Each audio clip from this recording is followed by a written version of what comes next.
मित्रांनो, सायबर गुन्ह्याचा एक अश्लील प्रकार माझ्या वाचण्यामध्ये पाहण्यामध्ये आला, की एका व्यक्तीसोबत भयंकर या ठिकाणी असा प्रकार घडला, की एका मुलीची सोशल मीडियावर मैत्री झाली वेगवेगळ्या ॲप्लिकेशनवर आणि त्यांचं संबंध वाढत गेले. व्हिडिओ कॉल झाले, फोटोची शेअरिंग झाली, एकमेकांना फोटो पाठवले. अक्षरशः या मुलाने तिच्यासोबत नग्न व्हिडिओ कॉल केले, काय फोटो पाठवले वगैरे गोष्टी केल्या आणि तिने ह्या मुलाला नंतर ब्लॅकमेल करायला सुरू केलं. ते एक रॅकेटच होतं, ते एक संघटन होतं, की असं काम स्पेशल करणार आहे.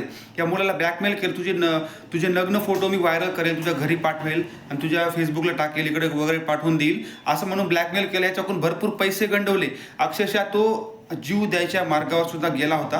पण त्याने शेवटी पोलीसमध्ये कंप्लेंट केली. जो आपला सायबर सेलचा नंबर आहे 1930 यावर कॉल करून त्याने ते नंबर पाठवले आणि ते प्रकरण पुन्हा बंद झालं. पण मित्रांनो, अशा लफड्यामध्ये पडू नका. कोण्या मुलीसोबत, अनोळखी मुलीसोबत व्हिडिओ कॉल करू नका, फोटो शेअरिंग करू नका. तुम्हाला त्रास होऊ शकतो आणि झालं तर 1930 नंबरवर कॉल करा. तुम्हाला मदत नक्की मिळेल. धन्यवाद. फॉलो करा.